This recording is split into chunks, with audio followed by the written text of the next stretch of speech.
আলহামদুলিল্লাহ। আল্লাহ রব্বুল আলামিনের দরবারে লাখো কোটি শুকরিয়া যে মহান রব্বুল আলামিন আমাদেরকে পবিত্র জুমার দিনে হাজার হাজার লক্ষ লক্ষ মানুষের মধ্য থেকে বাছাই করে আল্লাহ তাআলা আমাদেরকে মসজিদে আসবার তৌফিক দান করেছেন। এই জন্য মালিকের দরবারে জবান খুলে শুকরিয়া আদায় করি, জোরে সোরে বলে আলহামদুলিল্লাহ।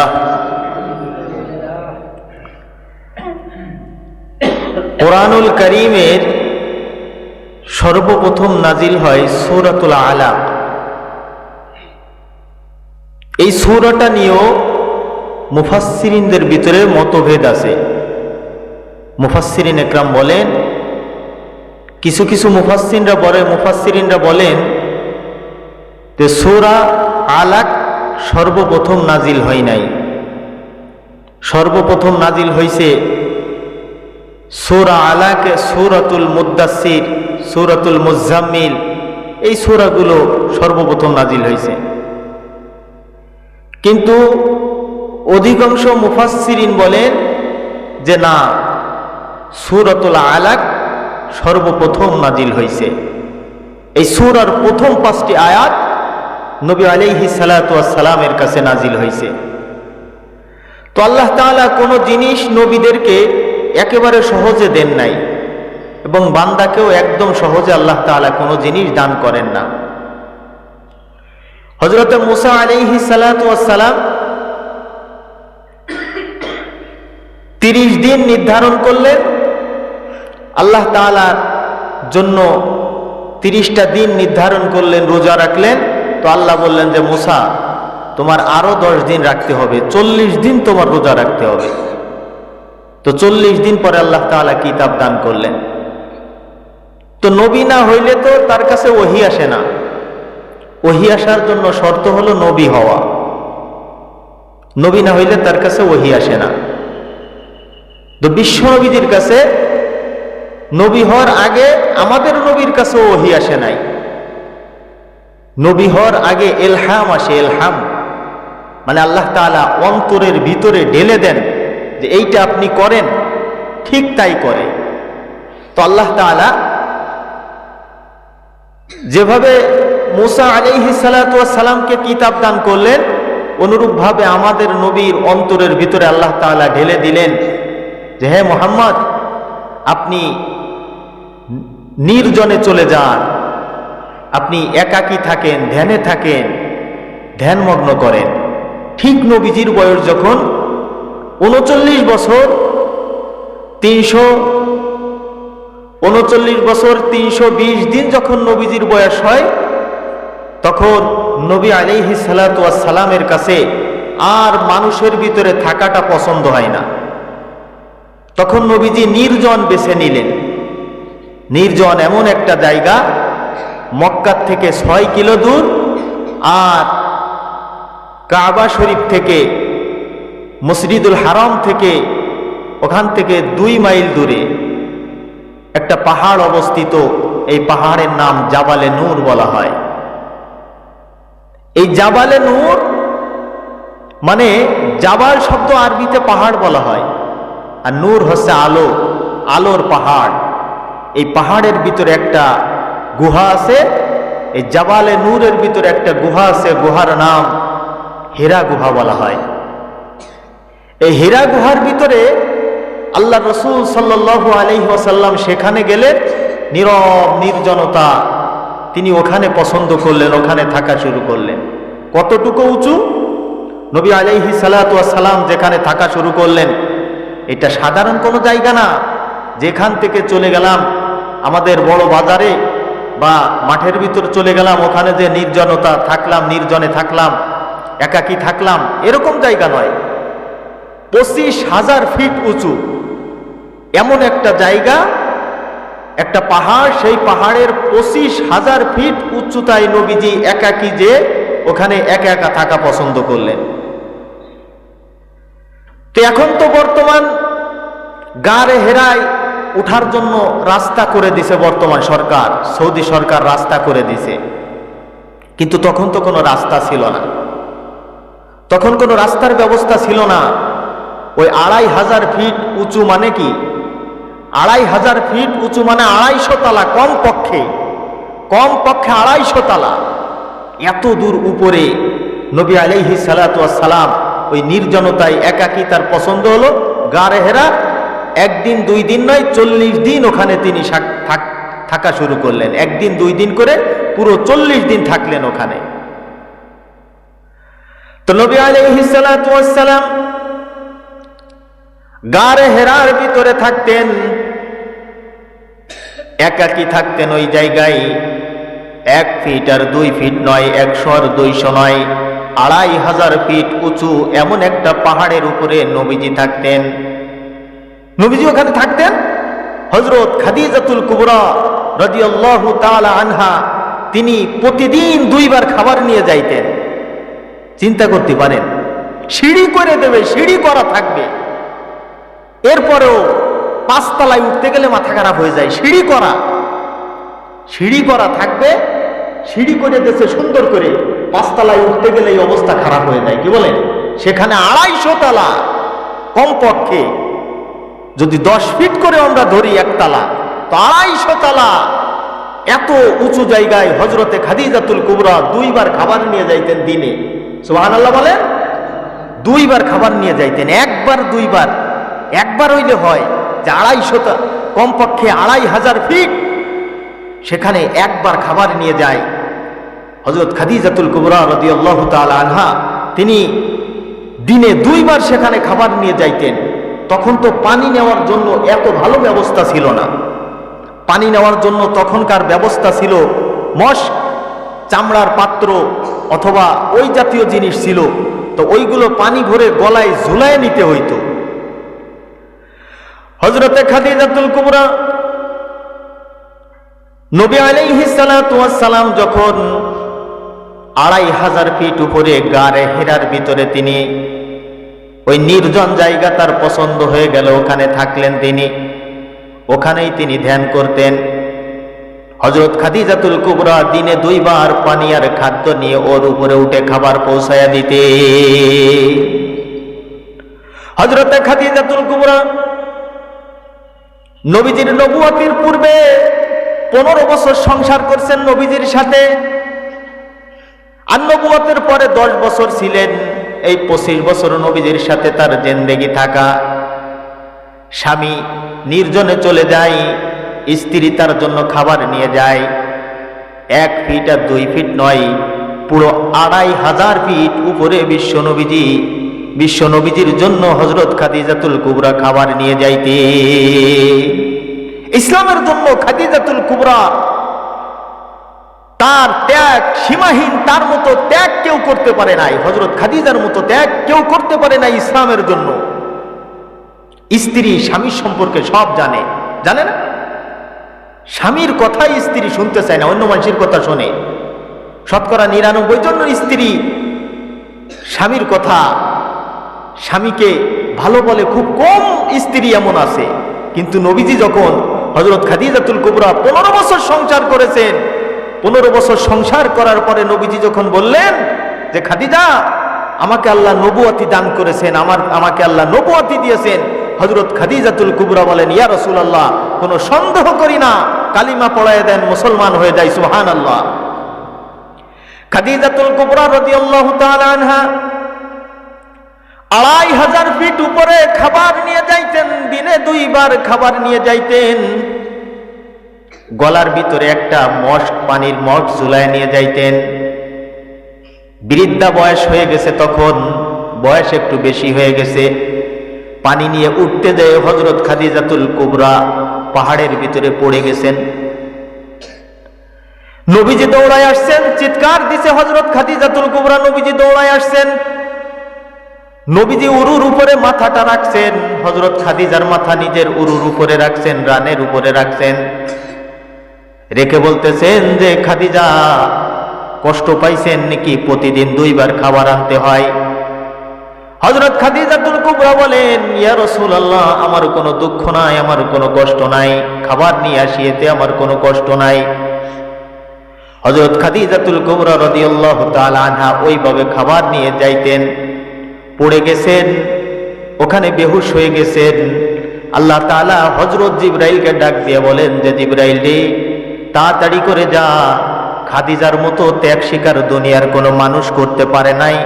খাদিজা পড়ে গেছে, ইসলামের জন্য সহযোগিতা করতে করতে সম্পদ শেষ করে ফেলছে। হযরত খাদিজা পড়ে গেছে। আল্লাহ তাআলা জিবরাইলকে বলে, জিবরাইল রে, তাড়াতাড়ি করে যাও, হযরত খাদিজাকে তুমি আমি রব্বুল আলামিনের পক্ষ থেকে একটা সালাম দিয়ে দাও। সুবহানাল্লাহ। পুরুষদের ভিতর আল্লাহ তাআলা হযরত আবু বকরকে সালাম দিয়েছেন। পুরুষদের ভিতরে সালাম দিয়েছেন আল্লাহ তাআলা আবু বকর সিদ্দিককে। আবু বকর সিদ্দিক শেষ সময়ে ভাত পাই নাই, খাবার পাই নাই ইসলাম গ্রহণের পরে। আমরা হয়তো মনে করতে পারি আবু বকর মনে হয় গরিব ছিল। কি আবু বকর গরিব ছিল নাকি? কথা বলেন, আবু বকর কি গরিব ছিল? প্রায় 50,000 স্বর্ণ মুদ্রা আবু বকরের ছিল, 50,000।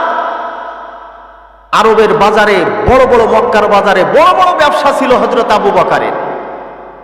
হযরত আবু বকরের বড় বড় ব্যবসা, ধন সম্পদ। আরবের ভিতরে যদি 10 জন মানুষ দামি পোশাক গায়ে দিত, তাহলে আবু বকর সিদ্দিক ছিল একজন।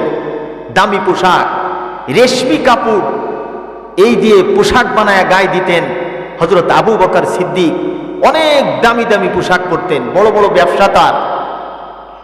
বন্ধুগণ আমার, হযরত আবু বকর সিদ্দিককে মেরাজ থেকে আসার পরে নবীজি যখন বললেন, আবু বকর রে, মেরাজে গিয়েছিলাম, মেরাজ থেকে আসলাম, আমি মেরাজে গিয়েছিলাম, আল্লাহর সাথে আমার দেখা হলো। আবু বকর সিদ্দিক বলে, ওগো নবীজি, আপনি যদি মেরাজে যেয়ে থাকেন, আপনি যদি আপনার জবান দিয়ে বলেন, আমি কোনো প্রকার সন্দেহ করি না, ওগো নবীজি আপনার মেরাজ সত্যি। তাম পৃথিবীর মানুষ যদি অস্বীকার করে, আমি আবু বকর অস্বীকার করতে পারি না। সুবহানাল্লাহ। আমি আবু বকর অস্বীকার করি না, আবু বকর আপনার মেরাজ সত্য ছিল। হযরত আবু বকর কত ধনী মানুষ ভালো করে বোঝেন। আমরা তো দাড়ি টুপি বড় আকারে দেখলি মনে করি এর মতো বুজুর্গ মনে হয় আর নাই, এরকম আছে না? দাড়ি দেখলি আর যদি বড় পোশাক একটা পরে আসে, তালি মনে করি যে এর মতো বুজুর্গ আর নাই, সব থেকে বড় বুজুর্গ এই মনে করি আমরা। অথচ হযরত আবু বকর সিদ্দিক রাদিয়াল্লাহু তাআলা আনহু, তিনি কত সম্পত্তির মালিক ছিলেন এ জামানায় কল্পনা করা যায় না। এইসব আমাদের এই সমস্ত এলাকায় হযরত আবু বকর সিদ্দিকের এক কোণাতে খসাই দিলি যে সম্পত্তি, সেই সম্পত্তির মালিকও আমাদের এই সব এলাকার সব থেকে ধনী মানুষ যারা, তারাও না। বন্ধুগণ আমার, হযরত আবু বকর সিদ্দিক রাদিয়াল্লাহু তাআলা আনহু ইসলাম ধর্ম গ্রহণ করার পরে নবীজিকে বলেন, ওগো নবীজি, আপনি আমার সম্পদ ইসলামের জন্য খরচ করেন। সম্পত্তি খরচ করতে করতে মদিনায় যখন হিজরত করে চলে গেলেন, হযরত আবু বকর সিদ্দিক সম্পত্তি দান করতে করতে গরিব হয়ে গেলেন, একেবারে গরিব। আবু বকর সিদ্দিক রাদিয়াল্লাহু তাআলা আনহু সব সম্পত্তি ইসলামের জন্য দান করে দিলেন। আমাদের যুগের ভিতরে আমরা কি করি দেখেন, যদি কোন রকম মসজিদি 1 কাঠা জমি দান করছি, তা সারাদিন কয়ে বেড়ায় যে আমি জমি দিছি, আমার অধিকার আছে। এইভাবে আমাদের জামানার ভিতরে মানুষ বলে, কিন্তু আবু বকর সিদ্দিক তার জীবনের সমস্ত সম্পত্তি আল্লাহর রাস্তায় দান করে দিছে। আবু বকর সিদ্দিক কোনদিন ইসলামের জন্য মন খারাপ করে নাই, মন খারাপ করে নাই আবু বকর সিদ্দিক রাদিয়াল্লাহু তাআলা আনহু। সব সম্পত্তি দান করছে, সব হাজার হাজার লক্ষ লক্ষ বিঘা জমি কিনা যাবে, কোটি কোটি বিঘা জমি কিনা যাবে, এত সম্পত্তি আল্লাহর রাস্তায় আবু বকর সিদ্দিক দান করে দিছে। মসজিদে নববীর ভিতরে শুয়ে আছে হযরত আবু বকর সিদ্দিক। দুপুর টাইম, খোদার যত নাই, মসজিদে নববীর ভিতরে শুয়ে আছেন। দূর থেকে নবীজি দেখতেছেন, দুপুর টাইম খাবার সময় সব মানুষেরা বাড়িতে খাইতেছে, মসজিদের ভিতরে কে শুয়ে আছে, মুসাফির নাকি দেখি এগিয়ে যায়। নবীজি একটু এগিয়ে গেছে সামনের দিকে, আস্তে আস্তে যত যায় তত যেন পরিচিত মানুষ মনে হয়। পোশাক আবার সালাদ শট গায়ে দিয়া, কেমন মানুষে। হযরত আবু বকর সিদ্দিক রাদিয়াল্লাহু তাআলা আনহু সালার চট গাই দিছে। মক্কার ভিতরে সেই আমলে যে সমস্ত ধনী ছিল, বর্তমান বাংলাদেশের ভিতরে যে সমস্ত ধনীরা 1 নম্বর কাতারে আছে, 1 নম্বর কাতারে ধনীতে গেলি হাজার হাজার কোটি টাকা ব্যাংকে থাকা লাগে। এই বাংলাদেশের যারা ধনীর কাতারে আছে, হাজার হাজার কোটি টাকা তাদের ব্যাংকে আছে। এই সমস্ত ধনীরা তাদের সামনে ছিল তুচ্ছ একদম বালুর দানা পরিমাণ। সেই আমলে আরবের ভিতরে যে সমস্ত ধনীরা ছিল, বন্ধুগণ আমার, হযরত আবু বকর সিদ্দিক রাদিয়াল্লাহু তাআলা আনহু এত সম্পত্তির মালিক ছিলেন, এত সম্পত্তি সব আল্লাহর রাস্তায় দান করে এখন তার জামা বানানোর মতো টাকা নাই। জামা বানানোর মতো টাকা হযরত আবু বকরের নাই। হযরত আবু বকর সিদ্দিক রাদিয়াল্লাহু তাআলা আনহু তিনি সালা শর্ট দিয়ে জামা গায়ে দিয়ে খোদার যতনায় মসজিদে নববীর ভিতরে শুয়ে আছে, ঠিক না? মসজিদে নববীর ভিতরে শুয়ে আছে আবু বকর সিদ্দিকের মতো মানুষ। 50,000-এর উপরে স্বর্ণ মুদ্রা ছিল তার। একটা স্বর্ণ মুদ্রা বেচলি এই যশোর জেলার ধনীরে কিনা যাবে। বন্ধুগণ আমার, এই স্বর্ণ মুদ্রা সব আল্লাহর রাস্তায় দান করে দিলেন আবু বকর সিদ্দিক। এবার নবীজি দূর থেকে দেখে মসজিদে নববীর ভিতরে দুপুর টাইম খাবার সময় কে যেন শুয়ে আছে। আবু বকর সিদ্দিক আস্তে আস্তে, বিশ্ব নবীজি আস্তে আস্তে আগায় গেছে সামনের দিকে। আগায় যায় দেখে দুনিয়ার আর কোনো মানুষ না, হযরত আবু বকর সিদ্দিক মসজিদের ভিতরে শুয়ে আছে। নবীজি দেখেন আবু বকরের গায়ে সালাদ শর্ট জামা গায়ে দিয়া, জামা কেনার মতো টাকা নাই, সালাদ শর্ট দিয়ে জামা বানায় গায়ে দিছে। আমরা বলি কি কথা, ওরে বাবা রে বাবা, আমার সেনো, আমি হলো শ্রেষ্ঠ ধনী, আমার মতো ধনী কেউ আছে, তুই আমার পাশে বসতে পারিস? শরীরে বলে ঠিক, তুই আমার সাথে মিশলি গায়ে গন্ধ পাই, এরকম না অবস্থা? আমাকে তো আমার ধনী অবস্থায় না, তুই যদি আমার সাথে মিশিস তাইলে তোর গায়ে গন্ধ। শরীরে বলে ঠিক, শরীরে বয়, ওরে কপাল পোড়া।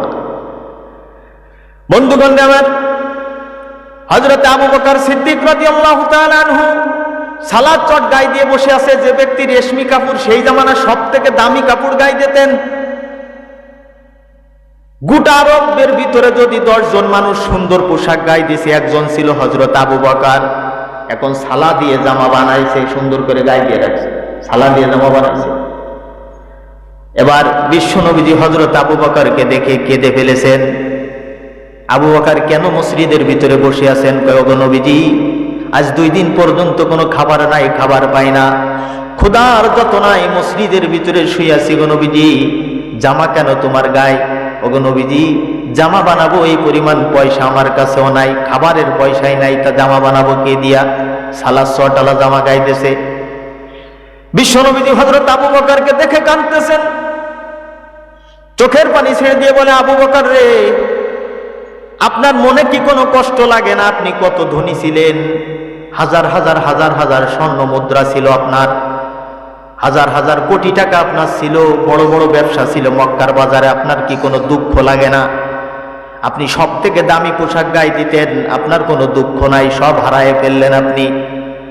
আবু বকর সিদ্দিক তখন চোখের পানি ছেড়ে দিয়ে বলে, ওগো নবীজি, আমার কোনো কষ্ট লাগে না গো নবীজি, কারণ আমি দুনিয়া সব হারায় ফেলছি, সম্পদ হারাইছি, ব্যবসা হারাইছি, সব কিছু হারায় ফেলছি গো, দুনিয়ার সব কিছু হারাইছি।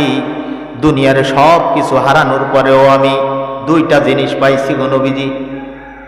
এই 2টা জিনিস পাওয়ার কারণে দুনিয়ার সব কিছু হারানোর পরেও আমার দিলের ভিতরে কোনো কষ্ট নাই। কি পাইছো? 2টা জিনিস।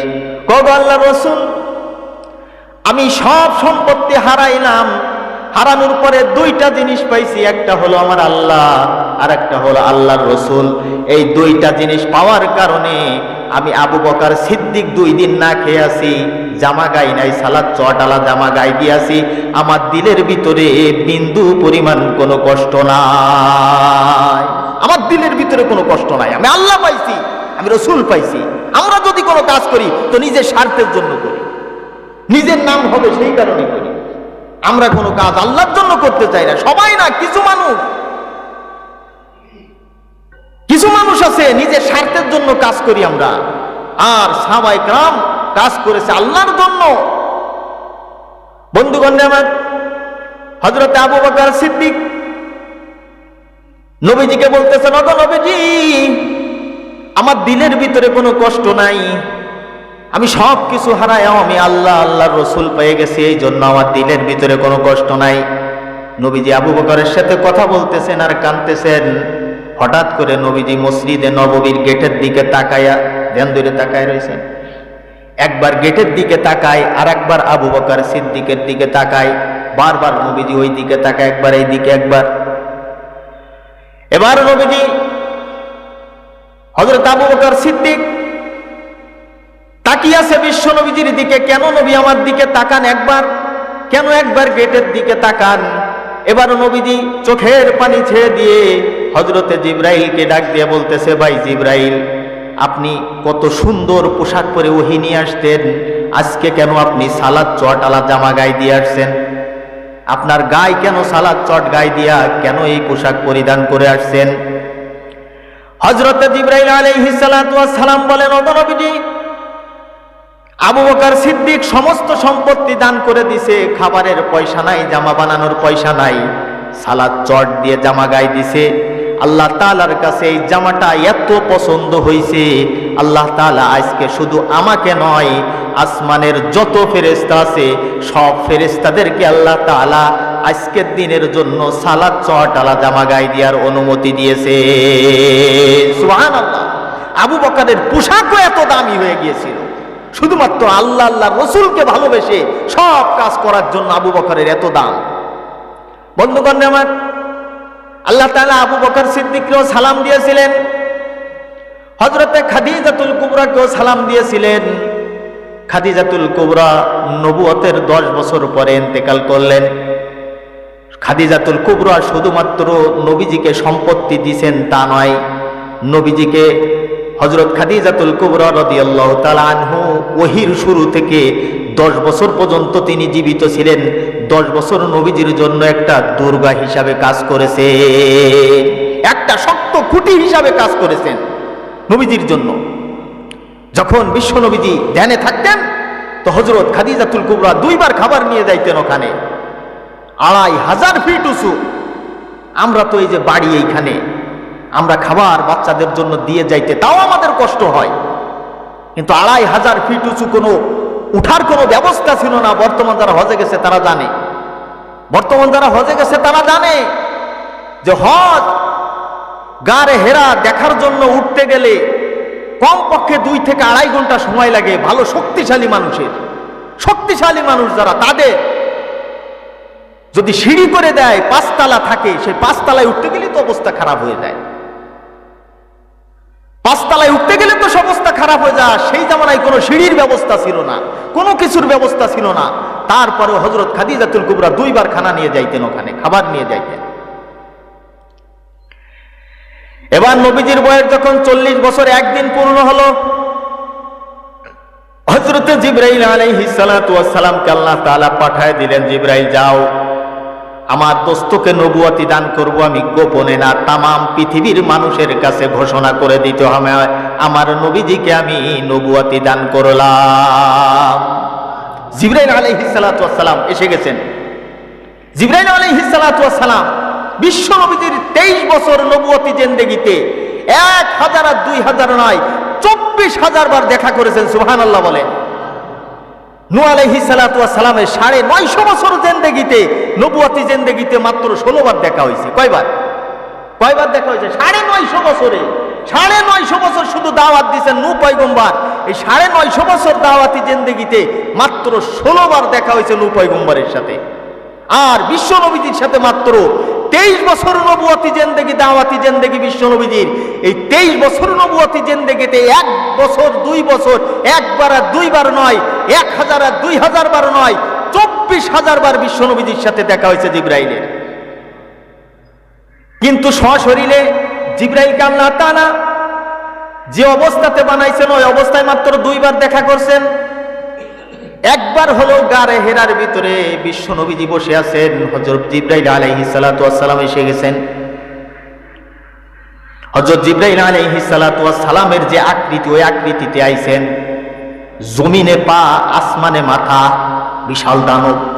ওইরকম নির্জন জায়গায় যদি আমরা ওইরকম একটা কিছু দেখি অবস্থা কি হবে? কোন মনে করেন সাপোজ রাত্রিবেলায় বাগান দিয়ে যাচ্ছি, ওই বাগান দিয়ে ছোট একটা বাগান, এই বাগান দিয়ে যাচ্ছি, এখন যদি তাকায় দেখি স্কুলের উপরে এক পা, মসজিদের উপরে এক পা, আইগিয়ে মুইতে ছেড়াই ফেলাই দিলে জায়গায় কি কর কথা কন না কেন? একেবারে অটোমেটিক কাপড় নষ্ট হয়ে যাবে। এই বাগান দিয়ে যাবো, যদি দেখি যে স্কুলে এক পা দিয়ে রয়েছে আর এক পা মসজিদের উপরে দিয়ে রয়েছে, উপর দিক তাকালি অটোমেটিক কাপড় নষ্ট হয়ে সকাল হবে, কোন বিলি টের পাবে না, ওই জায়গায় অবস্থাতে বেহুশ অবস্থায় সময় কেটে যাবে। আর নবীজি ওখানে একাকী আছেন, 2500 ফিট উপরে, কোনো মানুষ নয়, নির্জন জায়গা, সেখানে বিশ্ব নবীজি একা একা বসে আছেন। হযরত জিবরাইল আলাইহিস সালাতু ওয়াস সালাম তার যে শরীরটা যেভাবে আল্লাহ তৈরি করছেন ওইভাবে বিশ্ব নবীজির সামনে চলে আসছেন। এবার নবীজির সাথে আয়েশা আবার কথাও বলতেছেন, সুবহানাল্লাহ বলেন, বলতেছেন ইকরা। আয়েশা সালাম দিয়েছে, দিয়ে কছে ইকরা। সর্বপ্রথম কোন সূরা নাজিল হয়েছে? সূরা আলাক। তো প্রথম এসে বলতেছেন ইকরা, নবীজি বলতেছেন মা আনা বিকারি, আমি পড়তে পারি না, বলতে পারি না। এইভাবে 3 বার বলার পরে নবী আলাইহি প্রথম যে বললেন ইকরা, ইকরা মানে কি? পড়া। আরবি ভাষায় ইকরা মানে পড়া, পড়ো। পড়া তো যে কোনো পড়া আছে, আরবি পড়তে পারে, ইংরেজি পড়তে পারে, বাংলা পড়তে পারে, যে কোনো পড়া পড়তে পারে। ইকরা বলছে, নবী কয় আমি পারি না। আবার কয় ইকরা, নবীজি কয় মা আনা বিকারি, আমি তো পারি না, পড়তে জানি না। আবার কয় ইকরা, আমি পড়তে জানি না। যখন বলছে ইকরা বিসমি রাব্বিকাল্লাযী খালাক, পড়েন আপনি আপনার রবের নামে যিনি আপনাকে সৃষ্টি করেছেন, সাথে সাথে নবীজি বলতেছেন ইকরা বিসমি রাব্বিকাল্লাযী খালাক। সুবহানাল্লাহ বলেন। পড়া তো বহু প্রকার পড়া যায়, ইংরেজি পড়া যায়, বাংলা পড়া যায়, উর্দু পড়া যায়, ফার্সি পড়া যায়, কত কিছু পড়া যায়, কিন্তু কোরআনও পড়া যায়। কিন্তু সেটা যদি আমার আল্লাহর নামে হয়, নবীজির সর্বপ্রথম পড়া ছিল শুরু করুন আপনার রবের নামে যিনি আপনাকে সৃষ্টি করেছেন। এই কথা যখন বলছেন জিবরাইল, এর আগে 3 বার বলছেন ইকরা, পড়েন আপনি। আমরা তো সন্তানদেরকে ইংরেজি পড়াইতে পারলেই ওরে বাবা, আমার সন্তান ইংরেজি বকে অটোমেটিক, ফইর মতো ঘটে, কি যেন হয়ে পড়ছে একটা। অথচ ইংরেজি এমন একটা ভাষা, ব্রিটিশের ভাষা। এই ব্রিটিশরা মুসলমানদের ভিতরে ফেতনা বাঁধাই দিয়ে গেছে, এখনো মুসলমান জাতি সেই ফেতনার ভিতরে আছে। ব্রিটিশরা ভারতবর্ষ 200 বছর শাসন করেছিল, 200 বছর শাসন করছে ব্রিটিশরা। ব্রিটিশদের ভাষা হলো ইংরেজি ভাষা। এই ইংরেজি ভাষা আমরা শিখাইতে পারলে, সন্তান যদি দুটো ইংরেজি কইতে পারে, বাবা রে বাবা, এ যেন কি, ওরে ধরে মাথার উপরে উঠে ফেলাও, নাস্তি তাও ঠাস করে পড়ে মাথা ভেঙে যাক, ও বিশাল কিছু হয়ে গেছে। অথচ ইংরেজি রসুল বলতেছেন আরবি 3 কারণে ভালোবাসো। 1 নম্বরে জান্নাতের ভাষা হবে আরবি, কোরআনের ভাষা আরবি, নবীর ভাষা আরবি। 3টা কারণে তোমরা আরবিকে ভালোবাসো। ইংরেজিরে কোন কারণে ভালোবাসবেন? ব্রিটিশের ভাষা আরবি, যারা আলেমুল আমারে ধ্বংস করে দিয়ে গেছে, কোরআন শরীফ জ্বালায় পোড়ায় দিয়ে গেছে। বাংলাদেশের ভিতরে মুসলমানদের ভিতরে, সারা বিশ্বের মুসলমানদের ভিতরে ফেতনা ছড়ায় দিছে। ইংরেজি ভাষা ব্রিটিশদের ভাষা, এই শিখতে পারলি ওইটি সবচেয়ে দামি মানুষ। ওরে বাবা রে বাবা, কথা কওয়া যায় ওর সামনে, ও তো ইংরেজিতে বকে যেমনি সেমনি। আর আরবি পারলি তার কোনো মূল্য নাই। কোরআনের হাফেজ হইতেছে, তার কোনো মূল্য নাই। ফুটবল খেলে জিতে আইছে, তারে মাথায় নিয়ে নাচতেছে, ঠিক না? কথা কন না গামিয়ারা, কথা ঠিক না, তাই না? আমরাও নাচি দোকানে বসে বসে। ওরে বাবা, ফুটবল খেলে বাংলাদেশের একজন ফুটবল খেলে 10 রাষ্ট্রের ভিতরে ফার্স্ট হয়েছে, হ্যাঁ, ওরে মাথায় নিয়ে সবাই নাচতেছে। এ জায়গা খেলা দেখে দেখে মানুষ হচ্ছে আর দোকানে নাচতেছে, যত নাচা যায় তার খুশিতে। আর হাফেজে কোরআন সারা বিশ্বের ভিতরে কোরআন হাফেজ হয়ে আসতেছে না, তার জন্য কোনো আনন্দ নাই। তার জন্য মুসলমানদের দিলের ভিতরে কোনো আনন্দ নাই। আনন্দ আছে ওই একজন ইংরেজিতে ফেল করেছে, পাশ করেছে, ও তার জন্য জন্মের খুশি, ওই ইংরেজিতে জন্মের ভরা বড়িয়েছে, হ্যাঁ, অমুক জায়গাতে সে নিয়ে আইছে। নবীজি তো কয়ে গেছে যে ইংরেজিরে তোমরা পড়বা নাকি, এই কইছে না? ইংরেজি তো ব্রিটিশদের পড়া, সেই পড়া পড়লে আমরা খুশি হই। অথচ আরবি কোরআনের ভাষা, যেটা আমাদের মাথার কাছে মরার পরে থাকবে, জান্নাতের ভাষা হবে, নবীর ভাষা, কোরআনের ভাষা, সেই আরবির উপরে মানুষ যদি দক্ষতা অর্জন করে, তাহলে তার প্রতি আমাদের কোনো গুরুক্ষেপ থাকে না, তার উপরে আমাদের কোনো কদর থাকে না। আমাদের কদর ইংরেজির উপরে। বন্ধুগণ আমার, এবার নবী আলাইহিস সালাতু ওয়াস সালামের সামনে হযরতে জিবরাইল আলাইহিস সালাতু ওয়াস সালাম যখন পূর্ণ আকৃতিতে আসছে, নবীজি ভয় পেয়ে গেছেন। ভয় তো পাওয়ারই কথা, একা একা নির্জনে আছে, বিশাল আকৃতি। তো জিবরাইলের আকৃতি কেমন ছিল এটুকু বলে দেয়, সময় শেষ হয়ে গেছে, বেশি আলোচনা করা যাবে না। জিবরাইলের আকৃতি ছিল, জিবরাইল আলাইহিস সালাতু ওয়াস সালাম নবীজি দুইবার দেখছেন সশরীরে, একদম ওই অবস্থাতে যে অবস্থাতে আল্লাহ ওনাকে সৃষ্টি করছেন। একবার দেখছিলেন মিরাজের সময় সিদরাতুল মুনতাহার ওখানে, কত বড় ছিল জিবরাইল আলাইহিস সালাতু ওয়াস সালাম। জিবরাইলের দিকে নবীজি তাকাইছেন, দেখেন তার পা দুটো 7 আসমানের নিচে জমিনের উপরে, আর মাথা তার 7 আসমানের উপরে, পা তার জমিনের নিচে, তার শরীরের ভিতরে 1টা 2টা পাখা নয় 600 পাখা আল্লাহ তাআলা ফিট করে দিয়েছেন। পাখার ক্ষমতা কতটুকু? জিবরাইল আলাইহিস সালাতু ওয়াস সালাম বলেন যে আমার পাখার ক্ষমতা এত, আমার পাখার ক্ষমতা এত ছিল, ইউসুফ পয়গম্বরকে যখন ইউসুফ পয়গম্বরের ভাইরা কূপের ভিতরে ফেলে দিছিল না, কূপের ভিতরে দড়ি ধরে ইউসুফ পয়গম্বর ঝুলেছিল। ইউসুফ আলাইহিস সালাতু ওয়াস সালামের ভাইরা দড়িতে ছুরি লাগাই দিয়েছে, দড়ি কাটে দেবে, ইউসুফ পয়গম্বর কূপের ভিতরে পড়ে যাবে। পুরাতন কূপ, সাপ কূপ থাকতে পারে, ইউসুফ পয়গম্বরের হয়তোবা কামড়ায় দেবে। তার ভাইদের এমন একটা চিন্তা ভাবনা। জিবরাইল আলাইহিস সালাতু ওয়াস সালাম বলেন,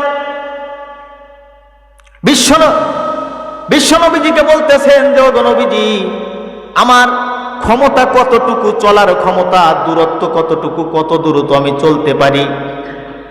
যখন ইউসুফ পয়গম্বরের ভাইরা কূপের ভিতরে ফেলে দিল ইউসুফ পয়গম্বরকে, দড়িতে ছুরি লাগায়া দড়ি কাটা শুরু করে দিয়েছে, আমি তখন সিদরাতুল মুনতাহার কাছে বসা।